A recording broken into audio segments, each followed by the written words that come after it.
चलिए, इकोनॉमी में हम एक कदम और आगे बढ़ते हैं। देखिए, हम 12th क्लास की इकोनॉमी की बुक कवर कर रहे हैं जो कि मैक्रो इकोनॉमी से एसोसिएटेड है। हमारा चैप्टर है नेशनल इनकम अकाउंटिंग। उसका फर्स्ट लेक्चर हमने डिलीवर किया जो एसोसिएटेड था बेसिक कॉन्सेप्ट से। हमने फ्लो ऑफ प्रोडक्शन को समझा। हमने समझा कि क्या नेचर होता है, क्या कॉज होता है नेशन की वेल्थ के क्रिएट होने का, the nature of the wealth of the Nations, the cause of the wealth of the nation. हमने समझा कि सिर्फ़ और सिर्फ नेचुरल रिसोर्सेज को पोजेस करना ही वेल्दी होना या वेलबींग होने का प्रमाण नहीं है। ज़रूरी ये है कि आप कितना ट्रांसफॉर्म कर पा रहे हैं उन नेचुरल रिसोर्सेज को फ्लो ऑफ प्रोडक्शन में। इसके लिए ज़रूरी है कि प्रोडक्शन यूनिट्स एग्जिस्टेंस में आए, क्योंकि ट्रांसफॉर्मेशन का ये काम प्रोडक्शन यूनिट्स ही करते हैं। प्रोडक्शन यूनिट्स कैसे खड़े होते हैं, ये ट्रांसफॉर्मेशंस कैसे होती हैं, हमने ये समझा जब लोग अपनी एनर्जीज़ कंबाइन करते हैं natural and man made environment के साथ, और जिसके लिए कंट्रीब्यूट करता है एक enabling social and technological structure. हमने इन सारे कॉन्सेप्ट को बहुत ब्यूटीफुली समझा और हमने पिछले लेक्चर को वाइंड अप किया फाइनल गुड्स की टर्म के साथ। हमने फाइनल गुड्स क्या होती हैं उसे बहुत बेहतर तरीके से समझा। अब हम आगे बढ़ने जा रहे हैं। हम फाइनल गुड्स के आगे के फॉर्म्स को देखेंगे और नई टर्म्स और नए कॉन्सेप्ट्स को समझेंगे ताकि नेशनल इनकम अकाउंटिंग से जुड़ी टर्मिनोलॉजीज़ हमें क्लियर हो पाएँ, इकोनॉमी के कॉन्सेप्ट्स क्लियर हों। So final goods, final goods को अगर हम फर्दर डिस्टिंग्विश करें तो हम उन्हें consumption goods and capital goods में बदल सकते हैं।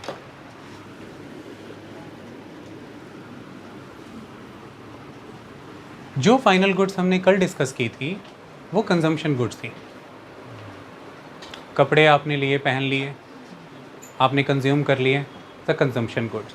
चाय की पत्ती आपने चाय बना के कंज्यूम कर ली, आपने बाज़ार से चावल लिए, आपने चावल बना के खा लिए, दाल, ये सारी चीज़ें these are the consumption goods. Final good ही हैं बट फाइनल गुड में ये कंजम्पशन गुड्स हैं। लेकिन इनके अलावा कोई और भी गुड्स हैं, जैसे सपोज़ कीजिए कि मार्केट में आप गए और आपने स्पैनर्स खरीदे, चाबी पाने, 16 नंबर की चाबी, 10 नंबर की चाबी जिससे नट बोल्ट खोलते हैं, खरीदे आपने। सपोज़ कीजिए आपने प्लास खरीदा, प्लायर्स। सपोज़ कीजिए आपने घास काटने वाली मशीन खरीदी, कुछ भी ऐसी कोई भी चीज़ खरीदी। तो ये जो टूल्स आपने खरीदे, ये जो मशीन आपने खरीदी, ये सभी चीज़ें आप अल्टीमेट कंज्यूमर हैं तो आप ही ने अल्टीमेटली इन्हें कंज्यूम कर लिया। मतलब हम फाइनल गुड किन्हें कहते हैं? वो गुड्स जिन्हें आप फर्दर ट्रांसफॉर्म नहीं कर रहे। तो वो जो प्लायर है आपके घर में, वो जो टूल्स है आपके घर में, वो जो पेचकस है, स्क्रू ड्राइवर, ये सब चीज़ें आप इन्हें फर्दर किसी प्रोडक्टिव प्रोसेस के द्वारा ट्रांसफॉर्म तो नहीं कर रहे हैं। आप इन्हें ट्रांसफॉर्म तो नहीं कर रहे। पहली शर्त सफल हो गई तो प्रूव हो गया कि ये फाइनल गुड है। अच्छा, दूसरी चीज़, जब आप इन्हें ट्रांसफॉर्म नहीं कर रहे, सेकंड, फर्दर प्रोडक्शन प्रोसेस में आप इन्हें एज एन इनपुट भी यूज़ नहीं कर रहे। आप इन्हें एज एन इनपुट भी यूज़ नहीं कर रहे। हमने कल एक केस डिस्कस किया था कि कॉटन इनपुट के तौर पे यूज़ हो रहा है और यार्न बन रहा है। यार्न इनपुट के तौर पे यूज़ हो रहा है, टेक्सटाइल बन रहा है। और टेक्सटाइल इनपुट के तौर पे यूज़ होकर अब्दुल क्या बन रहा है? Shirt, garments. ओके, जो शर्ट पहनी है अब्दुल ने। लेकिन यहाँ पर पेचकस, इंग्लिश में वही स्क्रू ड्राइवर, प्लायर्स, प्लास, चाबियाँ पाने, स्पैनर्स, मशीनें, ना तो आप इन्हें फर्दर ट्रांसफॉर्म कर रहे हैं, ये कोई इनपुट नहीं बन रहे हैं फर्दर प्रोडक्शन प्रोसेस के लिए। तो आपने जाके दुकान पे ख़रीदा और आप ही इसके अल्टीमेट कंज्यूमर हो, आप इसे अल्टीमेटली कंज्यूम कर गए, इसलिए ये फाइनल गुड है। इसलिए फाइनल गुड है। पर फाइनल गुड के अंदर ये कंजम्पशन गुड नहीं है, ये कैपिटल गुड हैं। क्यों ये कैपिटल गुड हैं मैं आपको बताता हूँ। आप इसे इमीडिएटली कंज्यूम नहीं कर पाते, आप इसे इमीडिएटली कंज्यूम नहीं करते, ये बात सही है। आप इसे फर्दर ट्रांसफॉर्म नहीं करते, ये बात सही है। आप इसे इनपुट गुड की तरह यूज़ भी नहीं करते कोई नई चीज़ प्रोड्यूस करने के लिए। लेकिन जो कुछ भी प्रोड्यूस आप कर रहे हैं उसे प्रोड्यूस करने के लिए ये रिपीटेटिव साइकिल ऑफ प्रोडक्शंस में यूटिलाइज होता है for the purpose of production of other things. आई बात समझ में? तो जैसे सपोज कीजिए कि आप प्रोड्यूस कर रहे हैं एक कपड़े सुखाने वाला स्टैंड। वो कपड़े और सुखाने वाले स्टैंड में क्या लगाएंगे हम हरप्रीत? नट बोल्ट लगाएंगे। देखा है स्टैंड वाला? फोल्डेबल वाला देखा है कि फिक्स वाला है? फिर तो ज़बरदस्त बात है। चलो, फोल्डेबल वाले में ज़्यादातर रिबटों का इस्तेमाल होता है। ओके, परमानेंट वाले में नट बोल्ट ही ठोक देते हैं, परमानेंट वाला लेते हैं, इजी लगेगा। तो नट बोल्ट लगाए हैं आपने उसमें। अब मान लीजिए कि हरप्रीत ही की फैक्ट्री में वो वाले स्टैंड बनते हैं, तो अब स्टैंड के लिए हरप्रीत एल्युमिनियम लेके आई, उनकी शीट्स लेके आई। एल्युमिनियम की शीट को काटा किससे? कटर, वो बड़ी सी कटिंग प्रेस जिसमें शीट्स पेपर कॉपियाँ कटते हुए दिखती है ना इंस्टाग्राम पे, वो मशीन। जब हरप्रीत वह कपड़े सुखाने वाला स्टैंड बना रही है तो एल्युमिनियम शीट ट्रांसफॉर्म हो रही है पाइप्स में। पहले शीट कटी, फिर डाई में डाली और पाइप बनी। लेकिन जिस मशीन ने शीट को काटा और इन कट पीसेस को जिस डाई ने पाइप्स में बदला, वो दोनों मशीनें तो फर्दर ट्रांसफॉर्म ही नहीं हो रही, वो शीट को ट्रांसफॉर्म कर रही हैं, वो मशीनें वहीं की वहीं हैं। फिर हरप्रीत ने एक मशीन इस्तेमाल की जो मशीन ची ची करके नट बोल्ट लगा देती है उस कपड़े सुखाने वाले स्टैंड में। वो मशीन भी अगला स्टैंड बनाने के समय में इन्हीं के पास रहेगी, 10वां 20वां स्टैंड बनाने के लिए। फिर धीरे धीरे मशीन स्टैंड लास्ट फेज पे गया और फाइनली स्पैनर से उसके नट बोल्ट कस करके ओके टेस्टेड की स्टैंप लगा दी। ऐसे में हरप्रीत की फैक्ट्री में एक एल्युमिनियम शीट एंटर हुई, वो इनपुट गुड है। एल्युमिनियम शीट की अपनी एक कैरेक्टरिस्टिक है, ट्रांसफॉर्मेशन उसका हुआ है, वो फर्दर अब बन गई एल्युमिनियम की पाइप्स। और पाइप्स भी पाइप नहीं रह गए, पाइप को एक खास स्ट्रक्चर देकर के स्टैंड बना दिया गया है। ये हुई हैं ट्रांसफॉर्मेशंस। और फैक्ट्री से निकला स्टैंड, एंटर हुई शीट्स, निकला स्टैंड। शीट को स्टैंड में बदलने के लिए कई तरह के टूल्स और मशीन्स को यूटिलाइज़ किया गया है, जो टूल्स और मशीन्स खुद ट्रांसफॉर्म नहीं होते, और जो टूल्स एंड मशीन्स फैक्ट्री से निकल के कहीं बिकने भी नहीं जा रहे, पर वो tools and machines production process की बैकबोन हैं, रीढ़ की हड्डी हैं। प्रोडक्शन प्रोसेस इन्हीं टूल्स एंड मशीन्स के दम पे चल रहा है। प्रोडक्शन को सफल बनाने में, इनेबल करने में इन्हीं टूल्स एंड मशीन्स का यूज़ है।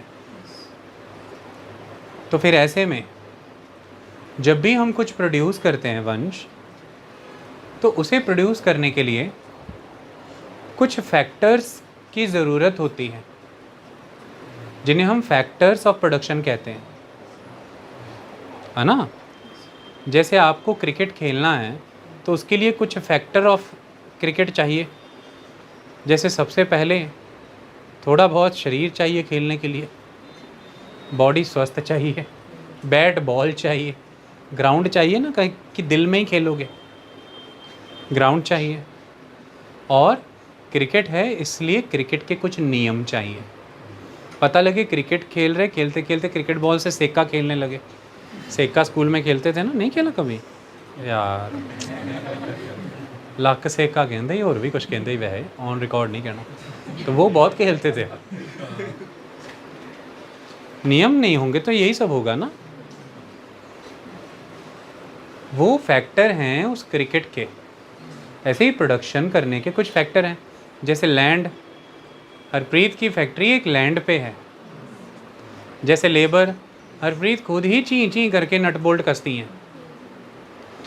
जैसे कैपिटल, मतलब सबसे पहले कैपिटल मने पूंजी, तो सबसे पहले हरप्रीत को पैसा चाहिए एल्युमिनियम शीट्स खरीदने के लिए। तो जो पूंजी, पूंजी बोले तो निवेश मेरे बच्चे, इन्वेस्टमेंट। जो इन्वेस्टमेंट, वो जो प्रोडक्शन प्रोसेस है ना, उस प्रोडक्शन प्रोसेस के दौरान वो पैसा जिससे एल्युमिनियम शीट खरीदी थी, वो पैसा कंज्यूम हो गया, और कंज्यूम होकर के उस पैसे ने उस प्रोडक्शन प्रोसेस को वर्किंग बनाया, इसलिए वो वर्किंग कैपिटल है। जो हमने पहला इन्वेस्टमेंट किया, पहली पूंजी कैपिटल, एक है वर्किंग कैपिटल। जैसे पैसा आपने लगाया, खप गया। जैसे एल्युमिनियम शीट यानी कि रॉ मटेरियल, एक एल्युमिनियम शीट एक स्टैंड में बदल गई, प्रोडक्शन फिजिबल कराने के लिए वो खपत हो गई, ख़त्म हो गई। लेकिन इसी के साथ साथ आप पैसे का एक हिस्सा, यानी कि निवेश का एक हिस्सा, इन्वेस्टमेंट का एक हिस्सा, या सीधा कहें तो कैपिटल या पूंजी का एक हिस्सा इस्तेमाल करते हैं उस मशीन को लेने में भी, जो उस एल्युमिनियम शीट को ट्रांसफॉर्म करेगी एल्युमिनियम स्टैंड में। वो मशीन उस एक शीट को एक स्टैंड में बदलने के दौरान ही कंज्यूम नहीं हो जाएगी, वो कई शीट्स को कई स्टैंड्स में बदलने तक जिंदा रहेगी। तो वो रिपीटेटिव साइकिल ऑफ प्रोडक्शंस तक वहाँ पर रहने वाली है। इसी की वजह से हम उसे फिक्स्ड कैपिटल कहते हैं, या हम उसे फिक्स्ड एसेट्स कहते हैं। तो कोई भी प्रोडक्शन के लिए जैसे लैंड ज़रूरी है, जैसे लेबर ज़रूरी है, वैसे ही कैपिटल ज़रूरी है, पूंजी। उस पूंजी में एक वर्किंग कैपिटल है, जैसे कि पैसा, जैसे कि रॉ मटेरियल, जैसे कि लेबर। दूसरी तरफ बिल्डिंग, मशीनें, टूल्स, और ये बिल्डिंग मशीन टूल्स कई साइकिल ऑफ प्रोडक्शन तक वहीं रहते हैं। लेकिन ये बिल्डिंग मशीन टूल्स प्रोडक्शन के दौरान खुद ट्रांसफॉर्म नहीं हो रहे, ये खुद बाज़ार में बिकने नहीं जा रहे, लेकिन प्रोडक्शन इन पर खड़ी है और ये कैपिटल का पार्ट है। इसलिए वो फाइनल गुड्स जो प्रोडक्शन को सफल बनाती हैं, जो प्रोडक्शन प्रोसेस का बैकबोन है, जो खुद नहीं ट्रांसफॉर्म होती, जो अल्टीमेट कंज्यूमर के लिए ही हैं और अल्टीमेटली कंज्यूम ही होंगी, बट एकदम नहीं, लंबे समय में, और वो पूंजी का हिस्सा हैं, वो इन्वेस्टमेंट का पार्ट है, उन्हें हम कैपिटल गुड्स कहते हैं। उन्हें हम कैपिटल गुड्स कहते हैं। These are the capital goods. तो फाइनल गुड्स के दो नाम, कंज्यूमर गुड्स, कैपिटल गुड्स। कभी गलती तो नहीं करेंगे मेरे बच्चे? तीसरा नाम भी पैदा करूंगा अभी तो दो ही नाम पैदा किए हैं, फिर तीन नामों पे ख़त्म कर दूंगा। इतना समझ में आ गया? कैपिटल गुड फाइनल गुड क्यों है? अल्टीमेट कंज्यूमर के लिए ही होती हैं वो खुद फर्दर ट्रांसफॉर्म नहीं होती हैं, और वो खुद फर्दर अगर ट्रांसफॉर्म हो भी रही हैं तो मार्केट में सेल करने के पर्पज़ से नहीं हो रही हैं। अगर आप एक ऐसा पेचकस लाए हैं जिसके पीछे मुट्ठे बदलते जा रहे हैं, आप उसे ट्रांसफॉर्म कर रहे हैं, तो बेचने के लिए नहीं कर रहे हैं, उसे प्रोडक्शन प्रोसेस के लिए वर्किंग बनाने के लिए कर रहे हैं, है ना? मशीन लेके आते हो, अलग अलग गरारियों पे सेट करके कितना ट्रांसफॉर्म करते रहते हो उसे, लेकिन बेचने के लिए करते हो, प्रोडक्शन को इनेबल करने के लिए करते हो। इसीलिए ये फाइनल गुड हैं, पर क्या एक ही बार में कंज्यूम हो जा रही हैं? लंबे समय तक खड़ी हैं और प्रोडक्शन को सपोर्ट कर रही हैं। तो ये फैक्टर ऑफ प्रोडक्शन वाले कैपिटल की कैटेगरी में कवर हो रही हैं, ये निवेश का हिस्सा हैं, इसलिए ये कैपिटल गुड्स हैं। Buildings, machines, tools, these are the capital goods. These are the capital goods because they are part of fixed capital, they are assets. तो इस तरह से इकोनॉमी में फाइनल गुड्स के तौर पर बहुत सा स्टॉक कैपिटल गुड्स के रूप में एग्जिस्ट कर रहा है, जो प्रोडक्शन प्रोसेस की बैकबोन है, प्रोडक्शन को इनेबल करता है। और इसीलिए लगातार एक प्रोड्यूसर, प्रोडक्शन यूनिट यानी कि फर्म, और सिंपल भाषा में कहिए एंटरप्रेन्योर, वो लगातार अपनी इन्वेस्टमेंट के माध्यम से कैपिटल गुड्स का स्टॉक बनाते रहता है। तो कैपिटल गुड्स क्योंकि प्रोडक्शन के लिए बैकबोन है, इसलिए इन्हें कैपिटल गुड्स को प्रिजर्व करना, मेंटेन करना, और समय के साथ मशीन ऑब्सोलीट हो जाएगी, उसका वियर एंड टियर हो जाएगा, चाबियाँ पाने, टूल्स, प्लायर्स का वियर एंड टियर हो जाएगा, तो इन्हें रिप्लेस करना। तो कंटिन्यूटी में कैपिटल गुड्स का stock in the economy preserve, maintain and replace होते रहता है। ये आगे जाके जब हम अकाउंटिंग करेंगे ना, ये वर्ड बहुत इंपॉर्टेंट है, दिमाग में रखियो।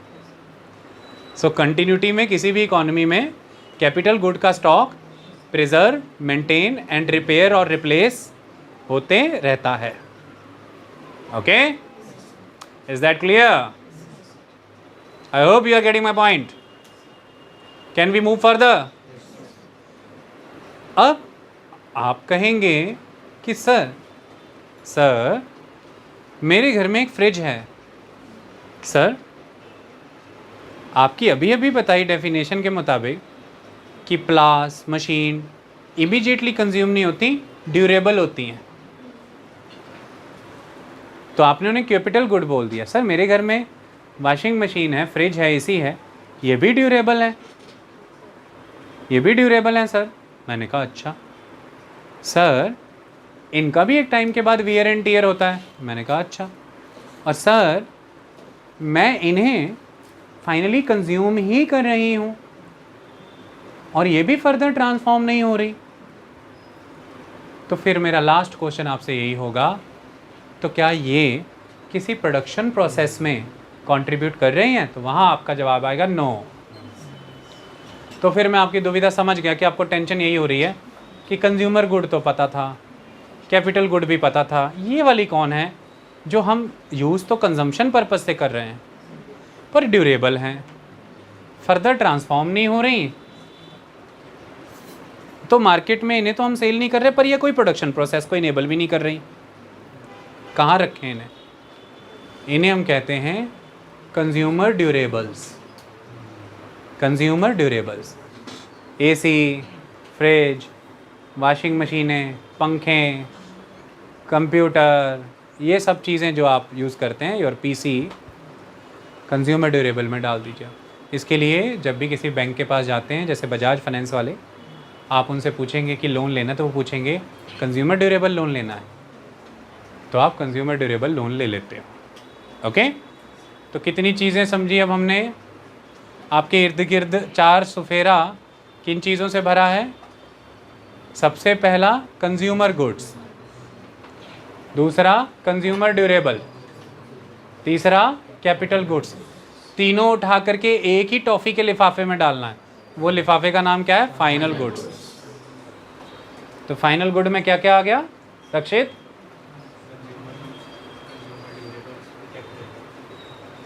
डन। अब आगे वो जो मेटल की वो जो एल्युमिनियम की शीट लाए थे फैक्ट्री के अंदर, हरप्रीत ही लाई थी, और उसे बदल बदल के एल्युमिनियम के पाइप बना के स्टैंड बना दिया, तो शीट नहीं रही, अपनी स्पेसिफिक कैरेक्टरिस्टिक्स को त्याग गई और ट्रांसफॉर्म हो गई। तो क्या बन गई? पाइप सुन नहीं रही हो ध्यान से। तो क्या बन गई? कौन से? एल्युमिनियम नहीं, aluminium aluminium pipes. Aluminium pipes एक खास ढांचे को फॉलो करते हुए, मैप को फॉलो करते हुए क्या बन गए? स्टैंड। तो मतलब ना एल्युमिनियम शीट रही, पाइप हुई, ना एल्युमिनियम पाइप रहे स्टैंड हुए। एल्युमिनियम शीट इनपुट है पाइप्स का, पाइप इनपुट है स्टैंड का। ये सारी इनपुट गुड्स जो फर्दर प्रोडक्शन प्रोसेस में यूटिलाइज हो रही हैं एक नई चीज़ बनाने के लिए, मतलब ये ट्रांसफॉर्म हो रही हैं असल में, और अपनी स्पेसिफिक कैरेक्टरिस्टिक को त्याग के एक नई कैरेक्टरिस्टिक धारण कर रही हैं, और वो चीज़ फिर फर्दर प्रोडक्शन प्रोसेस में यूज़ हो रही है, फिर ट्रांसफॉर्म हो रही है, अपनी कैरेक्टरिस्टिक का त्याग कर एक नई कैरेक्टरिस्टिक हासिल कर रही है। तो ये सारी की सारी अंततः क्या बन जाएंगी, क्या बन जाएंगे हरप्रीत? कपड़े वाला स्टैंड। और स्टैंड कहाँ चला जाएगा? ग्राहक के घर। क्या हो गया? Final good. तो उन सारी उस फाइनल गुड के लिए ये सारी क्या थी? Intermediate goods. ये क्या थी? गंतव्य तक पहुंचने के लिए इन सब चीज़ों का इस्तेमाल हुआ। की हुआ की बोले लगे नाल गंतव्य तक पहुंचने के लिए इन सब चीज़ों का इंटरमीडिएट गुड्स के रूप में। जैसे कॉटन यार्न के लिए क्या है? यार्न टेक्सटाइल के लिए क्या है? टेक्सटाइल गारमेंट के लिए क्या है? बोल मेरे बच्चे, बोल। कौन सी गुड? इंटरमीडिएट। चल मैं बताता हूँ, मेरा बच्चा परेशान हो। कई बार ऐसी बातें ना तंग करती हैं मेरे बच्चे। इंटरमीडिएट ये है ना, मीडिएटर। हाँ, इंटर मने दो चीज़ों के बीच,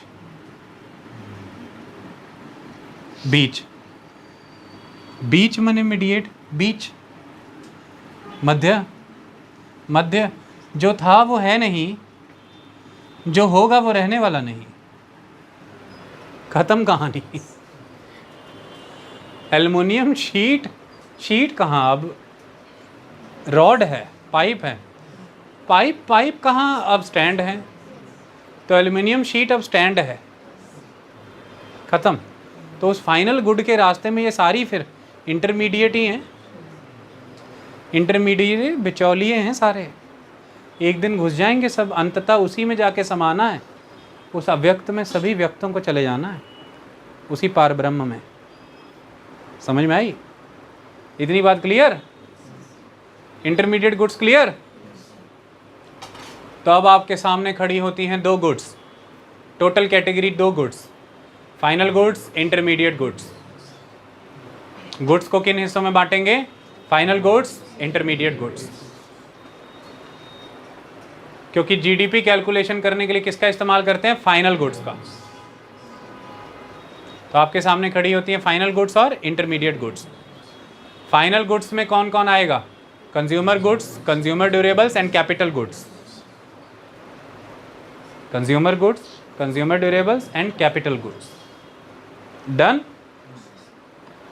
इंटरमीडिएट गुड्स का हम जीडीपी कैलकुलेशन में इसलिए यूज़ नहीं करते क्योंकि इंटरमीडिएट गुड ऑलरेडी इंक्लूडेड हैं फाइनल गुड्स में। अब सवाल आता है कि हमने सारे कॉन्सेप्ट सीखे, उन कॉन्सेप्ट्स का उद्देश्य क्या था? हम एक नेशन की वेल्थ को जान रहे थे, हम उस नेशन की वेल्थ को कैलकुलेट करना चाहते हैं, नेशनल इनकम की अकाउंटिंग करना चाहते हैं, हम नेशन की वेल्थ को कैलकुलेट करना चाहते हैं। कैलकुलेशन कैसे करें? ऐसे गुड्स और सर्विसेज को ऐड कर दें सीधा? देश में उगा सारा चावल रख दूं एक साथ, देश का सारा सोना, देश का सारा लोहा, देश का सारा कपड़ा, देश की सारी इलायची, देश के सारे तिल, देश के सारे लौंग रख देता हूँ, जोड़ दो? Not possible. This is not the way to calculate the things, to sum the things. You can not sum the things like this. Okay, थोड़ा बहुत तो आसान है कि आप किसी को बता रहे हैं कि ऐसा करो कि ये दूध बनाओ, 2 बादाम डाल दो, 1 काजू डाल दो, थोड़ा केसर डाल दो, इतनी सी चीनी डाल दो। यहाँ तो इकट्ठे लिख लिया चीज़ें, पर देश भर के लेवल पर अब सब चीज़ों को कैलकुलेट करना है, इट्स नॉट पॉसिबल। तो दूसरा ऑप्शन क्या है? हम जब चीज़ों का कैलकुलेशन कर रहे हैं तो उसमें सबसे इम्पॉर्टेंट एक चीज़ आप समझिए, वो चीज़ क्या है। हमने एक पॉइंट डिस्कस किया था पिछले लेक्चर में कि प्रोडक्शन यूनिट्स कि इन चीज़ों को प्रोड्यूस करने के पीछे की इंटेंशन क्या है। इन चीज़ों को कंज्यूमर को देना, माने इन चीज़ों को बाज़ार में बेचना, सेल करना। प्रोडक्शन यूनिट की इंटेंशन क्या है? उन चीज़ों को बाज़ार में बेचना। अब जब कोई चीज़ बाज़ार में बेची जा रही है तो वो एक मूल्य पे बेची जाएगी, किसी मूल्य पे बेची जाएगी, मूल्य के बिना तो नहीं बेची जाएगी। अगर मूल्य के बिना है तो फिर बेची जाए तो नहीं कहलाएगी। दान हो गई, ग्रेटिट्यूड है आपका, दे दिया, डोनेशन जो करना है कर लो, और मूल्य पे दी जा रही है तो वो बेची जा रही है, तो मतलब वह उस वस्तु का मूल्य है। ये वस्तु या सेवा, गुड्स या सर्विसेज, उसका मूल्य है। तो जब हमारे पास ये मूल्य वाला सिद्धांत है ही है, वैल्यू वाला, तो क्यों नहीं हम सभी चीज़ों की वैल्यू फाइंड आउट कर लें।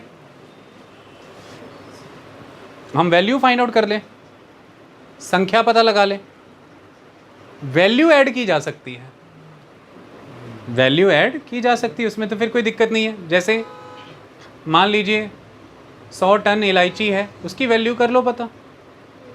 मान लीजिए कि 1 लाख गाड़ियाँ पैदा हुई, उनकी वैल्यू पता कर लीजिए। मान लीजिए कि 250 मिलियन टन चावल पैदा हुआ, उसकी पता कर लीजिए वैल्यू। तो सिर्फ आपके सामने लिखी जाएंगी 1, 2, 3 वैल्यूज़। सिंपल कहानी है। So in this manner, by following the concept of summation or addition of value, you can add anything together. तिल, इलायची, कपड़ा, जराबें, बेल्ट, बटुआ, गाड़ी, लैम्बोर्गिनी, जैगुआर, जो मन है, क्योंकि वैल्यू ही ऐड करनी है। तो इस तरह से हम वैल्यू ऐड करेंगे। और अब आप मुझसे पूछेंगे सर वैल्यू किसकी ऐड करेंगे? सिंपल सी कहानी है, वैल्यू फाइनल गुड्स की ऐड करेंगे। तो फाइनल गुड्स की वैल्यू ऐड की जाती है। तो फिर आप मुझसे पूछेंगे सर इंटरमीडिएट गुड्स की वैल्यू क्यों नहीं ऐड करेंगे? क्योंकि ध्यान से समझिए आप, वह जो एल्युमिनियम शीट खरीदी गई थी एक प्रोड्यूसर के द्वारा एल्युमिनियम का स्टैंड बनाने के लिए, वह एल्युमिनियम शीट की जो एक वैल्यू है, उस शीट से जो स्टैंड बना, उस स्टैंड फाइनल गुड की जो वैल्यू है, एल्युमिनियम शीट की इनपुट कॉस्ट उसमें इंक्लूडेड है। जैसे आप ब्रेड बनाते हैं तो ब्रेड के लिए आपको आटा चाहिए, तो फ्लोर मिल से आप व्हीट फ्लोर लेंगे, और फ्लोर मिल को फ्लोर बनाने के लिए व्हीट ग्रेन्स चाहिए, तो वो व्हीट ग्रेन्स लेंगी मार्केट से। तो अब वो जो ब्रेड आपने ख़रीदी है वो फाइनल गुड है अगर, तो उस ब्रेड में फ्लोर का, व्हीट ग्रेन्स का, सबकी कीमत शामिल है।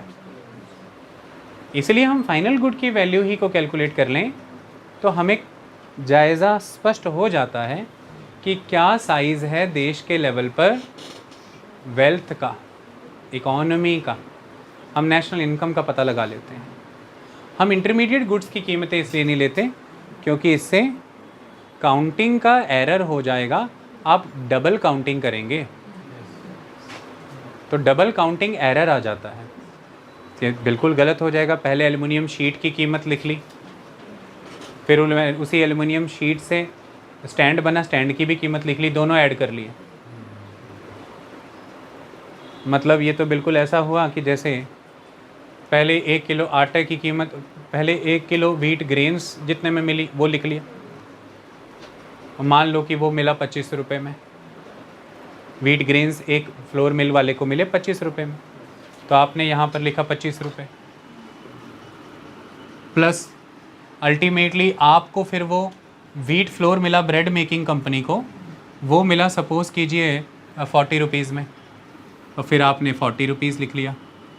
और अब आप ग्राहक को उस 1 किलो व्हीट फ्लोर से सपोज़ कीजिए 2 ब्रेड्स बना के बेच रहे हैं, 2 ब्रेड्स आपने बनाई, 50 रुपीज़ की, तो आपने 50 प्लस 50 ऐड कर लिया आपने, तो ये तो हो गया 50 प्लस 50। हम एक ही ब्रेड अभी मान के चलते हैं, थोड़ी सी महंगी कर दें, महंगी होगी ना अब तो, 70 कर दूँ, 70 हो गई ज़्यादा अच्छी वाली। अब आप अल्टीमेटली देखिए तो आप क्या कर रहे हैं, आपने जब निकालना चाहा कि जो प्रोडक्शन कितनी है उसकी वैल्यू निकाले देश में, क्योंकि प्रोडक्शन ही का मतलब यह है कि नेचुरल रिसोर्सेज का ट्रांसफॉर्मेशन, और ये ट्रांसफॉर्मेशन ही डिसाइड करता है कि नेशन में वेल्थ है कि नहीं है। चैप्टर यही चल रहा है ना शुरू से। तो फिर आप पता लगाने के लिए the nature and cause of the wealth of the nation के लिए आप प्रोडक्शन प्रोसेसेस पे फोकस कर रहे हैं, ट्रांसफॉर्मेशन पे फोकस कर रहे हैं। ट्रांसफॉर्मेशन के बाद जो प्रोडक्ट आपके सामने आया, आप उसकी क्वांटिटी को उसकी वैल्यू से जोड़ करके उन वैल्यू को मल्टीप्लाई कर रहे हैं, ऐड कर रहे हैं। तो अब अल्टीमेटली आपने क्या किया, 70 प्लस 40 110 प्लस 25 135। आपने ये कहा कि देश के अंदर 135 रुपीज़ की गुड्स पैदा हुई, जबकि ये तो डबलिंग एरर हो गया, क्योंकि जो 70 रुपीज़ की ब्रेड आपको मिली थी उसमें ये 25 रुपये और ये 40 रुपये तो दोनों इंक्लूडेड ही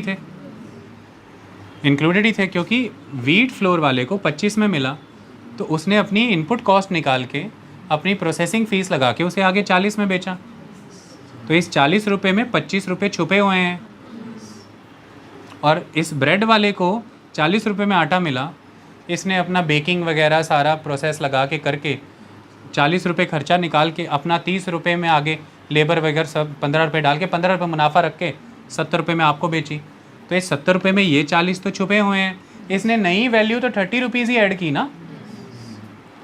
जैसे जब वीट फ्लोर वाले ने वीट ग्रेन्स लिए 25 रुपये के और उसने उसे मार्केट में 40 रुपये का आटा बेचा, उसने 15 रुपये की नई वैल्यू एडिशन की ना।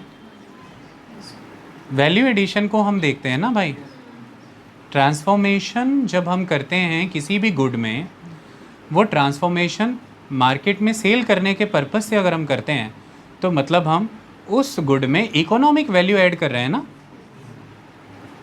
तो जितना इकोनॉमिक वैल्यू ऐड किया है वही ना काउंट होना चाहिए, कि वो जो पीछे से इकोनॉमिक वैल्यू लेके आ रहा है वो भी काउंट करते जाना है। इकोनॉमिक वैल्यू एडिशन काउंट करना है ना। हर स्टेप ऑफ प्रोसेसिंग पे एक वैल्यू ऐड होता है, इस वैल्यू एडिशन को ही हमने कैलकुलेट करना होता है, क्योंकि जो वैल्यू आप ऐड कर रहे हैं वही तो इनकम और वेल्थ बन रहा है किसी की।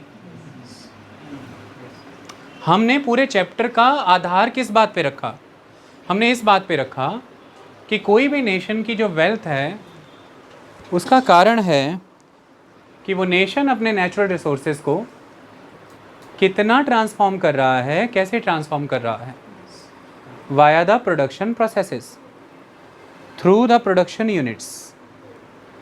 अब प्रोडक्शन यूनिट ने यूज़ किया और वीट ग्रेन्स को वीट फ्लोर में बदला, डन।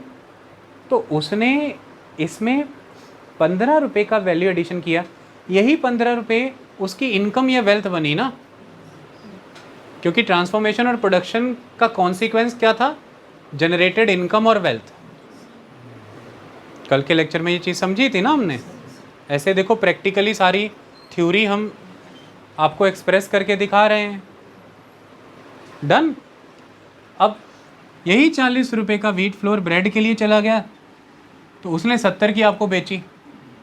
उसने अपने स्किल से, अपनी लेबर से, अपनी नॉलेज से इस 40 रुपये के वीट फ्लोर पे 30 रुपीज़ का वैल्यू एडिशन किया। ये 30 रुपीज़ उसकी वर्कर की सैलरी वेजेस बने होंगे, ये 30 रुपीज़ बिजली का बिल में भी कुछ गया होगा, और इसी 30 रुपये का एक हिस्सा उसकी प्रॉफिट्स बने होंगे। तो यही 30 रुपीज़ वैल्यू एडेड है, तो यही 30 रुपीज़ इनकम या वेल्थ भी कहलाएगी। मेरी बात समझ रहे हो ना भाई। तो इस हिसाब से अगर हम चलेंगे तो हमें चीज़ें क्लियर हो जाएंगी, तब जा कर के हम चीज़ों को समझ पाएंगे। तो इसलिए हमने जो फाइनल गुड है उसकी वैल्यू को लिया, दैट इज़ 70। क्यों? क्योंकि 25 रुपये की ग्रेन हमने ले ली ना, इसके आगे का चेन नहीं पकड़ा ना। किसान ने भी तो कोई इनपुट चीज़ें ली होंगी और वो उसे पड़ी होंगी, सपोज करो 10 रुपये की, तो उसने वीट ग्रेन उगाए, उसने 15 रुपये का एडिशन किया ना। 15 रुपये का एडिशन इसने किया, 15 रुपये का एडिशन, 15 का यहाँ एडिशन हुआ, 15 का यहाँ एडिशन हुआ 30 रुपये, 30 रुपये का आगे एडिशन हुआ 60 रुपये, और ये जो 10 रुपये की इनपुट चीज़ें आई लगी किसान को, ये भी पहले कहीं किसी ने खरीदी होंगी तो इसको दी होंगी, फर्टिलाइज़र, इंसेक्टिसाइड, पेस्टिसाइड। हो सकता है कि उसका कॉस्ट आया हो 5 रुपये, उसने 5 रुपये वैल्यू एडिशन किया। इस तरह से at every step of processing you are adding value to the goods and services via the transformation or processing of those goods and services. When we are going to calculate the wealth or income of the nation, we need to add or we need to calculate that added value. Value addition is the main thing, because that added value is going to become the wages of someone, is going to become the rent of some building, is going to become the profit of some capital, going to become interest of some capital, and going to become the capital of some profits of some entrepreneur. The thing that you are going to earn, the value added, definitely it will become some wages of some labor. Labor is a factor of production. That added value will become some rent of some land. Land is a factor of production. That added value will become some interest of some capital, that investment. And that added value will become some profit of some entrepreneur, the person who is going to bring that capital to arrange that whole production. So that's why added value is important. तो इसलिए इसका एक ही तरीका है कि फिर आप final good को कैलकुलेट करो। इंटरमीडिएट गुड को कैलकुलेट करने लग गए तो डबलिंग एरर हो जाएगा, इसलिए हम फाइनल गुड पे फोकस करते हैं। हमें वैल्यू एडिशन से मतलब है, क्योंकि at every step of value addition क्या हो रहा है मेरे बच्चों, at every step of value addition आप फैक्टर्स ऑफ प्रोडक्शन को एंगेज कर रहे हैं। किसान ने फैक्टर ऑफ प्रोडक्शन एंगेज करके ही गेहूं उगाया, लैंड, लेबर, कैपिटल, एंटरप्रेन्योरशिप चारों यूज़ किए उसने। आगे फ्लोर मिल ने फैक्टर ऑफ प्रोडक्शन एंगेज करके ही फ्लोर बनाया। आगे ब्रेड फैक्ट्री ने फैक्टर ऑफ प्रोडक्शन एंगेज करके ही ब्रेड बनाई। तो जब इन सब ने हर स्टेज ऑफ प्रोडक्शन पे, हर स्टेज ऑफ प्रोडक्शन प्रोसेसिंग पे फैक्टर ऑफ प्रोडक्शंस को एंगेज किया है, तो इसकी मदद से इन्होंने हर सेट ऑफ इंटरमीडिएट गुड पे एक वैल्यू एडिशन किया है व्हाइल ट्रांसफॉर्मिंग इट, और वो एडेड वैल्यू ही इन फैक्टर ऑफ प्रोडक्शंस की फैक्टर इनकम बनी है। फैक्टर ऑफ प्रोडक्शन को मिलती है फैक्टर इनकम। जैसे फैक्टर ऑफ प्रोडक्शन लैंड को फैक्टर इनकम मिली rent, factor of production labour को फैक्टर इनकम मिली वेजेस और सैलरीज, फैक्टर इनकम कैपिटल को फैक्टर इनकम मिली इंटरेस्ट, और फैक्टर इनकम एंटरप्रेन्योरशिप को फैक्टर इनकम मिली प्रॉफिट्स। तो फैक्टर ऑफ प्रोडक्शन की मदद से वैल्यू एडिशन होता है, और वो एडेड वैल्यू ही, that added value, please understand the word value, that added value ही फैक्टर इनकम बनती है, और दैट फैक्टर इनकम ही सोसाइटी की वेल्थ का बेसिस है। इसलिए इसका एक ही सोल्यूशन है, फाइनल गुड्स, फाइनल गुड्स का कैलकुलेशन। ओके बेटे, याद है ना वो म्यूज़िक, मौज कर दी, वही वाला है, टेक्निकल रहने का पर एकदम इन्जॉयमेंट के साथ, है कि नहीं वंश? क्या समझ में आया? मौज हुई, स्कॉर्पियो हुई, बदमाशी हुई, पर साथ में ये सब।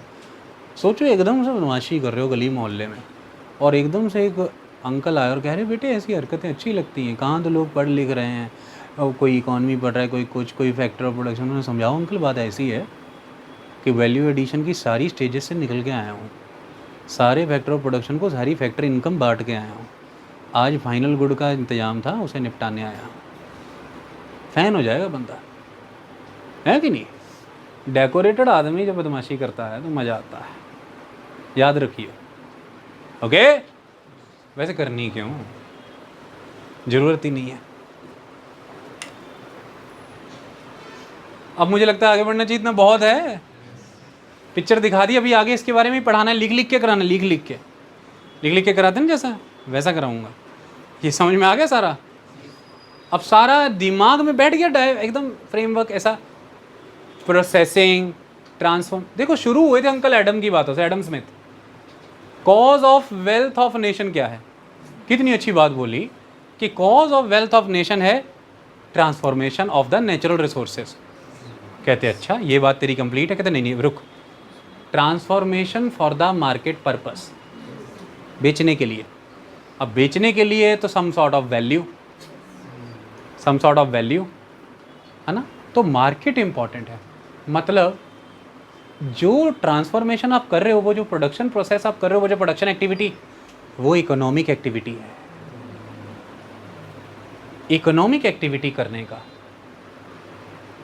अपना ही उगा के अपना ही खा जा रहे हैं, कैलकुलेट नहीं होने का, काउंट नहीं होने का। ये जरूर होगा कि बड़े संतुष्ट लोग हैं, बड़ी तसल्लीशुदा लोग हैं, लेकिन आगे पता कुछ नहीं लग रहा है, वो कुछ नहीं चाह रहा है। Okay done. तो इसलिए फैमिली लेबर कैलकुलेशन में नहीं आती, समझ रहे हो ना, उसको इकोनॉमिक एक्टिविटी में नहीं लेते, क्योंकि मार्केट के लिए नहीं हो रहा ना काम। तो इसी की वजह से वो फैक्टर इनकम नहीं ना फेच कर रहा, चक्कर यही चल रहा है। ये वर्ड समझ के चलना है भाई। इसलिए घर के जो कामकाज होते हैं, घरेलू कामकाज आप कितना करते हो, कहाँ उसकी वैल्यू कैलकुलेट होती है। वही मेड लगाओगे अगर तो कैलकुलेशन में आएगा सपोज, पर आप करते चले जाओ तो कोई वैल्यू ही नहीं उसकी। That is the thing. हैं कुछ खामियां, करेंगे इनको ठीक, पर अभी तो ऐसा ही है, और जो है सो है। इतना समझ आ गया? अब सारी ज़िंदगी याद रखना, सारा जादू हमारे हाथ लगे नेचुरल रिसोर्स, इससे हम वेल्दी हैं? नो, हम ये पोजेस कर रहे हैं, अच्छा it might be a good situation but not a wealthy situation. yes it can definitely play a kind of advantageous role for us। Advantages हो सकता है, अच्छी बात है, बुरी बात तो नहीं है, अच्छी बात है। लेकिन पहला खेला तब होगा जब हम इस पे ट्रांसफॉर्मेशन करेंगे, मतलब प्रोडक्शन प्रोसेस करने के लिए आएगा प्रोडक्शन यूनिट। और प्रोडक्शन प्रोसेस जब नेचुरल रिसोर्स पे लगता है, ट्रांसफॉर्मेशन होता है। Transformation in factor of production के बिना तो होता नहीं। फैक्टर ऑफ प्रोडक्शन ने जब उसे ट्रांसफॉर्म किया तो मतलब वो अपने हायर वर्जन की ओर गया, एनरिचमेंट की ओर गया है। ओके तो मतलब उसमें वैल्यू एडिशन हुआ है। और जब उसमें आपने वैल्यू एडिड किया है, वो वैल्यू ऐड करने सारे लगे ही इसलिए थे कि जो बनेगा उसमें से बोटी सब ले लेंगे। वो फैक्टर ऑफ प्रोडक्शन इसलिए लगे कि फैक्टर इनकम लेके जाएंगे घर, और वो बनी आपकी इनकम और आपकी वेल्थ। और इसीलिए फिर इसका लोचा लफड़ा सेट करने के लिए सिंपली फाइनल गुड ही ले लेते हैं, क्योंकि बाकी सब उसी में समाया है। गाड़ी कैलकुलेट करो बस, कार में ही कांच रबड़ सब समा गया है, उसी में ही घुस गया है। अब एक गाड़ी वाली फैक्ट्री से गाड़ी बन के निकली, गाड़ी अलग से गिन ली, उस फैक्ट्री में जो कांच घुसे उसको अलग से गिन लिया, और उसमें जो रबड़ लगी है, लेदर लगा है, वो अलग से गिन लिया, और फिर गाड़ी भी अलग से गिन ली। मतलब ये तो 20 लाख की गाड़ी बना ली, और हर चीज़ अलग अलग से भी। एक में 1 लाख का ग्लास लगा है, चलो इसमें 1 लाख की लेदर अपहोल्स्ट्री लगी है, इसमें 1 लाख के टायर लगे हैं, ये भी अलग से बन गए 20 लाख के, इधर गाड़ी भी 20 लाख की, 40 लाख बना के बैठे हैं। तो गाड़ी क्या है फिर? गाड़ी क्या बना के बैठे हो फिर? तो वंश फिर गाड़ी गिने या ये सारी चीज़ें भी गिने?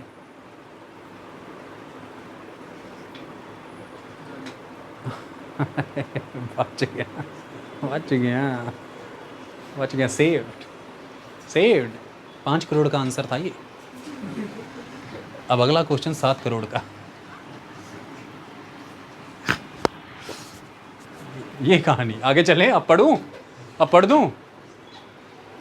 Final good, we distinguish them in the form of consumption goods and capital goods. Okay ठीक है विशाली, ऐसे क्यों कर रही हो बेटा, सारा पढ़ा तो दिया। Capital goods, these are the goods of durable character. Done है ये वर्ड क्लियर? अब durable character, these are the goods of durable character which are used in the production process like tools, machines, implements. They make production of other commodities feasible. They themselves don't get transformed in the production process. इसलिए ये भी भाई final good ही है। Okay अगला है consumer durable, समझा दिया। अब अगला है कंक्लूजन। कंक्लूजन क्या है? all the final goods and services, all the final goods and services in an economy in a given period of time, they are either in the form of consumption goods like durable and non durable. Final good कह लो तो final good में consumption goods, all the final goods and services, अभी हम easy के लिए goods ही लेके चल रहे हैं. All the final goods in an economy in a given period of time are either in the form of consumption goods, consumer durables यहाँ पे लिखा है, और कंज्यूमर नॉन ड्यूरेबल्स, वही रोटी कपड़ा सब कुछ, और capital goods. As final goods they do not undergo any further transformation in the economic process. और इसी फाइनल गुड को पकड़ के कैलकुलेट करते हैं अपन नेशनल इनकम. अब ये डेफिनेशन सारी क्लियर हो गई. फाइनल गुड पे तो नहीं कोई दोबारा प्रॉब्लम आएगी आपको, पक्की बात है. अगला सवाल, इंटरमीडिएट गुड्स क्या है, बता दिया ना मैंने, तो कोई टेंशन वाली बात नहीं, क्वेश्चन मार्क लगाया था. Concept of stock and flow कल के लेक्चर में समझाया था, आज के लेक्चर में थोड़ा सा इसको समझा देते हैं. और किसी भी एक समय में आपने फैक्टर ऑफ प्रोडक्शन की मदद से नेचुरल रिसोर्सेज को ट्रांसफॉर्म किया और आपने क्रिएट किए गुड्स. डन है, गुड बॉय. आपने आज भी बनाई गुड्स, कल भी बनाई गुड्स, परसों भी बनाई, और आप बनाते चले गए गुड्स. अब किसी भी एक समय के दौरान जनवरी, फरवरी, मार्च, अप्रैल में बनाते गए, जुलाई महीने में आकर के जब आपने उन गुड्स को स्टडी किया तो आपके सामने खड़ा होगा एक स्टॉक. बहुत बड़ा स्टॉक हो सकता है आपके सामने, there would be a stock. ये स्टॉक इसलिए खड़ा है आपके सामने क्योंकि पिछले 5-6 महीनों के दौरान फ्लो ऑफ प्रोडक्शन एग्जिस्ट कर रहा था. तो हमने कल के लेक्चर में समझा था कि जब भी वर्ड फ्लो आएगा हम रेट ऑफ चेंज की बात करेंगे, मतलब हम over a period of time क्या बदलाव आए हैं इसको समझेंगे. कि आप जनवरी मंथ के दौरान इतनी स्टॉक्स प्रोड्यूस कर रहे थे और आप जुलाई मंथ के दौरान इतने स्टॉक्स प्रोड्यूस कर रहे हैं, मतलब जनवरी टू जुलाई ये आपका प्रोडक्शन का फ्लो है. ओके, जैसे पिछले क्वार्टर में इतना, इस क्वार्टर में इतना. अब ये 1 मंथ के बेसिस पे हो, 6 मंथ्स हो, 1 ईयर भी, या डिकेडल भी हो सकता है, सेंचुरी के बेसिस पर भी हो सकता है. It's a flow. और किसी भी एक समय में उस फ्लो ने क्या स्टॉक क्रिएट किया है, तो at a point of time जब आप कुछ भी चीज़ देखते हैं वो आपका स्टॉक है. Over a period of time is a flow, at a point of time is a stock. हमने इसे पानी की टंकी से कल समझा था. अब ध्यान से समझिए. सपोज़ कीजिए आपके पास अच्छी खासी इन्वेंट्री क्रिएट हो गई है, अच्छी खासी इन्वेंट्री क्रिएट हो गई है किसी चीज़ की. तो उसका एक कारण है, यहाँ पर समझिए कि फ्लो नहीं है मार्केट में, इसलिए इन्वेंट्री क्रिएट हो गई है. फ्लो हो जाएगा तो इन्वेंट्री रिड्यूस हो जाएगी, फ्लो हो जाएगा तो इन्वेंट्री रिड्यूस हो जाएगी. आपका माल निकल जाएगा ना, यूटिलाइज हो जाएगा ना. अब इसी चीज़ को सोच करके देखिए कि अगर सरकारों को ये पता लगने लग जाए कि इन्वेंट्री स्टॉक्स बहुत बढ़ रहे हैं, बिजनेसमैनों को नुकसान हो रहा है, तो सरकार फ़्लो बढ़ाने पर काम करेगी कि फ़्लो क्यों नहीं बढ़ रहे. फ़्लो ऑफ प्रोडक्शन कितना इम्पॉर्टेंट है ये. तो फ़्लो बढ़ेगा तो इन्वेंट्री इधर से रिड्यूस होगी, क्योंकि ज़्यादा से ज़्यादा चीज़ें यूटिलाइज होगी for the purpose of production. ज़्यादा से ज़्यादा चीज़ें यूटिलाइज होंगी for the purpose of production. Production purpose मतलब कंजम्पशन. जैसे आपकी इन्वेंट्री बनी हुई है, नट बोल्ट की इन्वेंट्री मेंटेन हो रही है आपकी अच्छी खासी. उसकी प्रॉब्लम है कि there is no flow in the market. कैसे जांच करेंगे आप ये देखेंगे कि पिछले क्वार्टर से इस क्वार्टर के बीच में प्रोडक्शन हैवीली गिरी है, और वो आप कैसे पता लगाएंगे कि पिछले क्वार्टर के मुकाबले इस क्वार्टर में